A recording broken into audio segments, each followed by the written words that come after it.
L'atelier pratique numéro 4 consiste donc à mettre en adéquation ce que l'on a vu à l'atelier numéro 1, c'est-à-dire les éléments de sono-anatomie, la reconnaissance du nerf, donc avec les structures et le caractère dynamique de l'échographie, et étape numéro 3, le choix du point de ponction et la visualisation de l'aiguille. Donc là, bien évidemment, c'est l'atelier numéro 4. On va passer en revue les différents membres, les différents blocs du membre supérieur, du membre inférieur et ensuite les blocs de diffusion.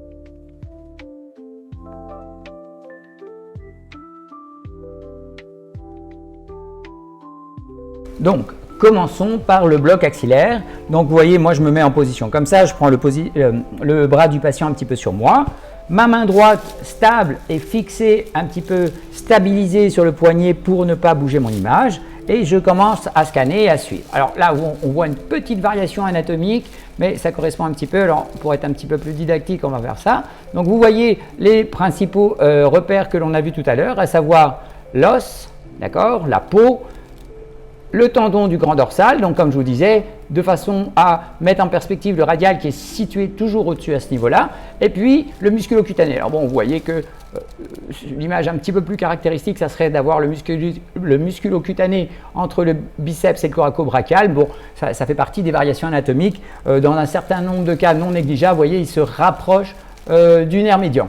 Donc, on retrouve les éléments de l'étape 1, à savoir le musculo-cutané, voilà, qu'on voit ici, hein, le nerf médian, okay, le nerf radial, voilà, et puis quand on béquille un tout petit peu et qu'on suit en dynamique, on voit bien donc l'anisotropie. L'anisotropie, c'est une notion que j'ai oublié tout à l'heure de vous dire.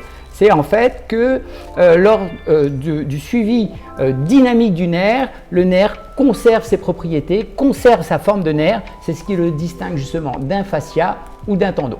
Donc, l'atelier numéro 4, faites sur un volontaire et puis vous pouvez passer à peu près une quinzaine de minutes sur chaque nerf et puis vous vous entraînez à repérer les éléments que l'on a vus et que l'on a mémorisés. Vous suivez les nerfs de façon dynamique pour être sûr que ce sont les bonnes structures et donc pas besoin de neurostimulation, hein, vous savez, le médian est là et si on continue à le suivre de façon dynamique, eh ben, il va contourner, voilà, il va contourner au niveau de l'artère, d'accord? Donc voilà pour l'artère, pour le bloc axillaire. On va en profiter de cette position-là avec les compléments en coude. Alors ça, c'est très important et très intéressant. Je vais prendre mon gel. Tout simplement parce que vous gardez la même position. Voilà.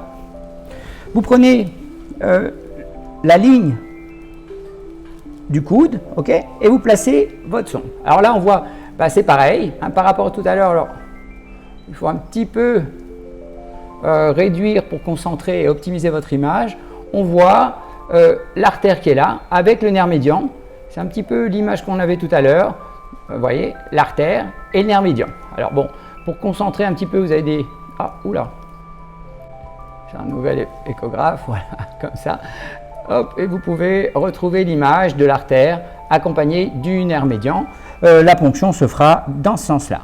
Alors là, regardez un petit peu, je prends un tout petit peu plus de champ, un petit peu plus, ok, et je retourne à 180 degrés, ok, et je récupère mon image du nerf radial, hein, que l'on a vu à l'étape 1, avec l'humérus et puis cette petite image en forme de ça. Et donc, je peux faire un complément au coude. En gros, quand vous commencez vos blocs axillaires, c'est pas très facile, vous faites votre bloc au niveau axillaire. Et puis, s'il y a une des structures que vous n'avez pas bien vues, vous gardez la position et vous mettez 3-4 cc sur le complément au coude. On en profite pour vous montrer le dernier, et tout ça, ça vous aidera vraiment dans votre réussite à 100% au début. Alors, je vous avais dit, ce gros muscle là, le FCU, ok. Alors, vous positionnez un petit peu à une bonne 9-10 cm ici, ok. Et puis, vous mettez votre sonde comme ça, et vous voyez, on retrouve exactement l'image qu'on avait tout à l'heure. Bon, il suffit de l'améliorer avec le nerf ulnaire qui est au sommet. Alors ça, c'est vraiment assez c'est quasiment tout le temps cette image-là. Il y a très peu de variations anatomiques à ce niveau-là, et ça vous permet un succès de 100% de vos nerfs, de vos blocs, pardon. Voilà. Hein. Donc ça, on retrouve bien les éléments que l'on a vus au tout début. Alors, on va enchaîner tout de suite au niveau des blocs du membre supérieur, ok, avec le bloc interscalénique. Donc, pour le bloc interscalénique, pareil, c'est assez simple. Vous partez de la clavicule, ok, donc vous mettez votre sonde contre la clavicule et vous grimpez, ok. Alors, bon, là, c'est vraiment, on est en direct, hein. Voilà, on voit, donc on prend les repères que l'on a vus au tout début, le scalène antérieur, ok, le scalène moyen, là, on a le sternocléidomastéroïdien, et donc en suivant un petit peu, vous voyez, là, on a une configuration encore un petit peu particulière avec, voilà, C5 et C6, d'accord? Donc en diminuant le champ, on aura une meilleure résolution. Voilà, C5, C6, on retrouve le scalène antérieur, le scalène moyen, ok. Je ne vous ai pas parlé du bloc cervical superficiel, mais si vous aviez à le faire, alors là on voit le long thoracique qui vient se balader un petit peu dans le scalène moyen, ce qui explique qu'il est toujours important de pied dans le champ, parce que si on est hors champ, on peut très bien s'embrocher cette structure. Donc si vous aviez un bloc cervical superficiel à effectuer, d'accord, il s'agit donc de ce fascia-là, d'accord, dans lequel vous infiltrez quelques CC, d'accord, pour rattraper la partie de la clavicule, une petite partie du bourrelet et de l'articulation acromioclaviculaire si vous voulez faire une procédure d'ALR, une chirurgie de l'épaule sous ALR pur. Hein, voilà. Alors, le bloc supraclaviculaire, alors je vous ai dit, vous avez la description classique, je l'aime pas trop, avec notre première côte, d'accord, la clavicule et la plèvre qui est en dessous, et puis l'artère. Hein. Donc, le problème assez souvent, c'est qu'au niveau, le problème c'est le tronc inférieur. Et le tronc inférieur, parfois, vous voyez, il a déjà des QC. Donc moi, je préfère cette approche-là, qui correspond à une approche tronculaire, d'accord, ou du bis bas, si on peut dire, avec le tronc supérieur ici. Hein, vous voyez, alors moi, je suis très près de l'écran, peut-être que vous ne voyez pas, mais c'est le tronc supérieur qui correspondrait à C5, C6, hein, qui correspondrait au bis. Le tronc moyen qui correspondrait approximativement à C7. Et là, on voit parfaitement, et c'est ça votre cible, pour façon à être efficace à 100%. Alors, il y a plusieurs raisons. Déjà, on pousse l'artère un petit peu plus loin. Ensuite, on est sûr d'avoir la composante antérieure et postérieure du tronc inférieur. Et c'est souvent ce qui manque quand vous faites le pocket corner ou quand vous prenez l'approche du supraclaviculaire de façon classique. Okay. Et puis, vous avez le tronc supérieur. Alors, ce qui est important aussi, c'est on peut associer à ce bloc-là, par exemple, un PEX. Pourquoi un PEX 2? Pourquoi un PEX? Simplement parce que vous pouvez récupérer une partie des intercostaux brachiaux. Bon, ça, c'est des notions vraiment un peu récentes sur lesquelles je n'insisterai pas. Ça, vous pouvez me demander dans les commentaires ou sur les formulaires de contact. Ce que je voulais dire par ça, c'est un petit peu compliqué là pour vous expliquer. Mais par exemple, cette approche tronculaire du supraclaviculaire, là, on voit parfaitement hein, le scalène antérieur, le scalène moyen, le tronc supérieur, le tronc moyen et le tronc inférieur. Elle permet de faire toute la chirurgie du membre supérieur. Et si vous voyez que ça impacte un petit peu, ça implique un petit peu la clavicule, vous rajoutez 3 cc avec le même point de ponction. Okay. Et puis si vous sentez qu'il y a besoin de l'intérieur du creux axillaire et des intercostaux brachiaux, hein, là c'est une composante plus thoracique, juste après vous pouvez faire un PEX. Hein, d'accord. Pour les PEX, vous placez votre sonde parallèle à la clavicule, puis voilà, vous glissez, puis vous voyez, bon là chez Sam on voit très bien, hein, ok, on voit les apophyses ici qui sont là osseuses, bon, il y a une petite artère qui sera l'artère axillaire, ok, et puis vous avez l'injection avec le petit pectoral et le grand pectoral, d'accord, et on voit les petites artères là, donc on a le PEX 1 et puis les deux injections pour PEX 1 et PEX 2, ok. Voilà. Et puis si vous allez un petit peu plus dans le creux axillaire, ça devient avec le début du serratus. Hein. Donc voilà. Donc ça, les blocs de diffusion, c'est pas ici qu'on va en parler, mais ce sont des blocs assez faciles à identifier, mais dont l'efficacité dépendra vraiment de la position, du site d'injection et du nombre de ponctions. Hein. Donc dans votre atelier, vous pouvez faire donc facilement sur involontaire, passer 15-20 minutes sur chaque bloc. Les blocs du membre supérieur pour vous apprendre à reconnaître toutes les structures, le bloc interscalénique, les tronculaires au coude, le bloc supraclaviculaire et puis les pecs.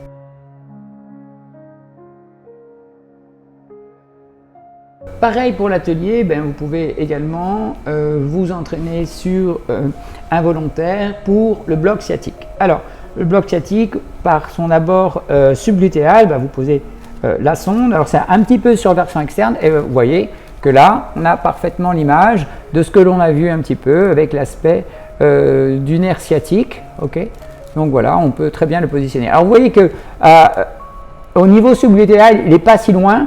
Bon. Là, Sam est particulièrement fin et maigre, mais généralement, il est à peu près à 4 cm.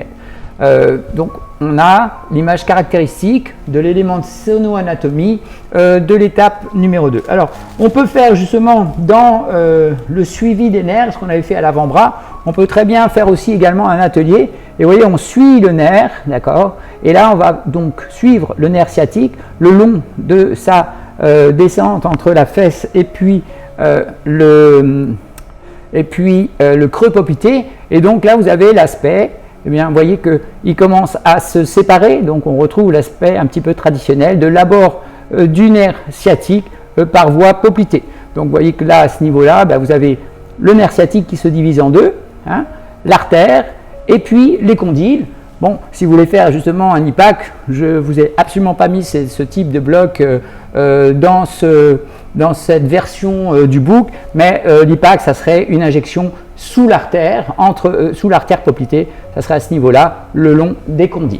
D'accord? Donc voilà pour le bloc sciatique, vous voyez, mémorisez cette image, le bloc sciatique par voie subglutéale. Okay?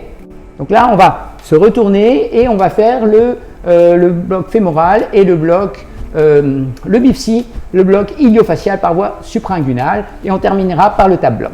Donc là, on va aborder l'atelier pratique du bloc du nerf fémoral. Alors vous voyez la position, la sonde, toujours mon repère du côté extérieur et ma main bien stable sur le patient. Donc on a vu un petit peu, voilà, on retrouve les éléments de sonoanatomie. Alors on peut rocker un petit peu pour tout ça.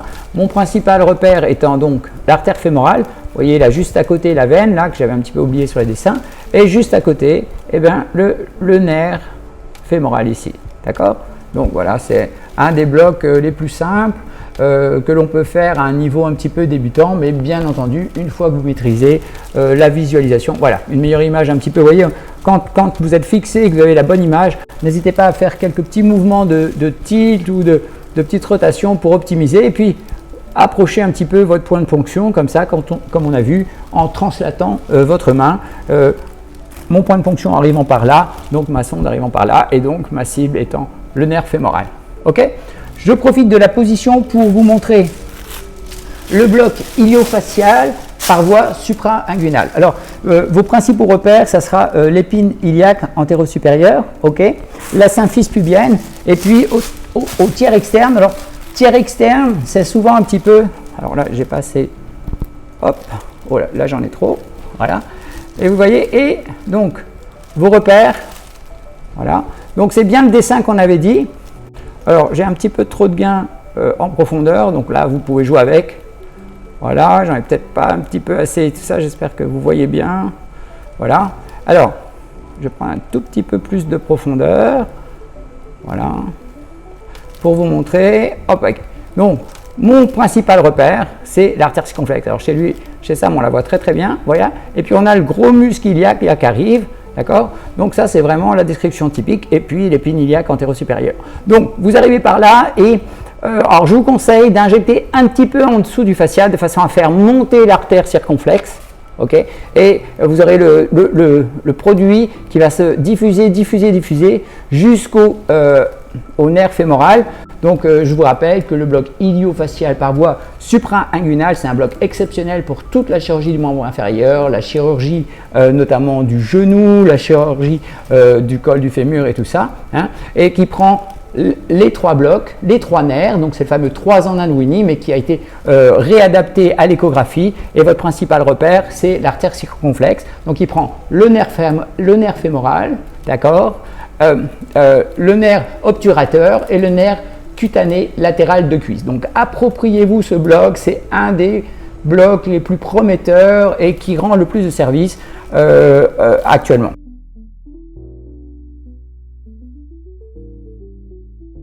Donc on va aborder les deux derniers blocs. On va se réinstaller un petit peu avec le tab bloc et le bloc paravertébral et on aura fini cet atelier reprenant les 9 blocs principaux, à savoir les 3 blocs du membre supérieur, les 3 blocs du membre inférieur et 3 blocs de diffusion qui vous permet de faire à peu près 95% de votre pratique en anesthésie loco-régionale. Alors, le tab bloc, donc ça c'est un des blocs à la fois les plus faciles à identifier parce que la sonoanatomie est vraiment très simple et très bien connue. Et pour avoir une efficacité clinique maximale, qui pour moi je pense est assez compliqué parce que l'efficacité de votre bloc dépend vraiment de l'endroit où vous allez positionner votre sonde. Alors, bon, la description classique, voilà, on pose la sonde là comme ça, et là on retrouve donc l'image, un petit peu.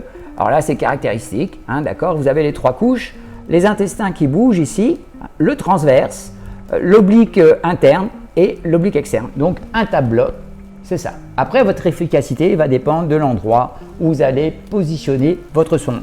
Un petit conseil, parfois chez des patients un petit peu pléthoriques ou avec un padicule adipeux, le fait de compter peut être un petit peu difficile. Je vous conseille de commencer par l'intérieur, par les intestins. Les intestins sont facilement reconnaissables puisque ça bouge. Et puis, vous saurez que votre tab bloc, c'est l'avant-dernier. Donc, on voit même là, avec la résolution de l'appareil, les petites ramifications qui sont donc entre l'oblique interne et le transverse. Donc, votre cible de diffusion est ici. Hein. Donc, partez plutôt de l'intérieur et faites pas 1, 2, 3, mais faites plutôt 3, 2, 1. Et puis, votre site de diffusion sera entre l'avant-dernière structure. Hein. Ça évite parfois de confondre avec une épaisseur de graisse. Hein. D'accord ? Le dernier bloc que l'on va voir et que vous devez vous entraîner est un bloc un petit peu plus compliqué, réservé vraiment aux experts, en tous les cas avec une courbe d'apprentissage un petit peu plus longue. Vous devez vraiment maîtriser les blocs faciles, bloc axillaire, le bloc fémoral, le bloc sciatique. Après aller vers des blocs de niveau un petit peu plus intermédiaire, les PEX blocs, le supraclaviculaire qui n'est pas si facile, le bloc iliofacial par voie suprainguinale qui peut être classifié en bloc intermédiaire avant d'aborder les blocs paravertébraux, tout simplement parce que l'angulation est plus importante, vous êtes très proche des trous de conjugaison et puis également de la plèvre. Mais c'est un bloc qui a une efficacité redoutable, qui a une efficacité aussi importante qu'une péridurale, alors que ce soit sur la chirurgie thoracique avec des blocs paravertébraux ou dans la chirurgie colique et digestive avec des blocs paravertébraux unilatéral ou bilatéral un petit peu plus bas. Hein. Donc on va se positionner, en fait moi je me positionne comme une péridurale, je l'ai fait en position assise parce que je suis plus à l'aise, mais vous pouvez tout à fait les faire en position allongée sur un patient décubitus latéral. Moi je suis plus à l'aise assis, généralement je les fais sur un patient réveillé pour aller plus vite et surtout avoir une meilleure visualisation de mon aiguille et de l'endroit où je vais ponctionner. Alors on s'installe et puis on vous montre ce dernier bloc.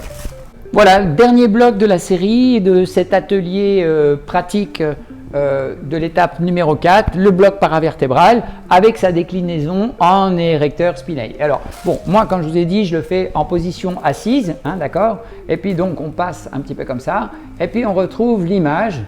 Voilà, donc on a là exactement avec les apophyses transverses et vous voyez, alors je me déplace un petit peu, la plèvre qui est ici, hein, et donc le site d'injection pour un bloc paravertébral, c'est à ce niveau-là, c'est ce petit triangle sous le ligament, hein, d'accord, intercosto-transverse, je ne sais plus exactement comment il s'appelle, voilà, c'est celui-ci qui est ici, voilà, et le site d'injection c'est là, et vous devez voir votre plèvre qui s'affaisse.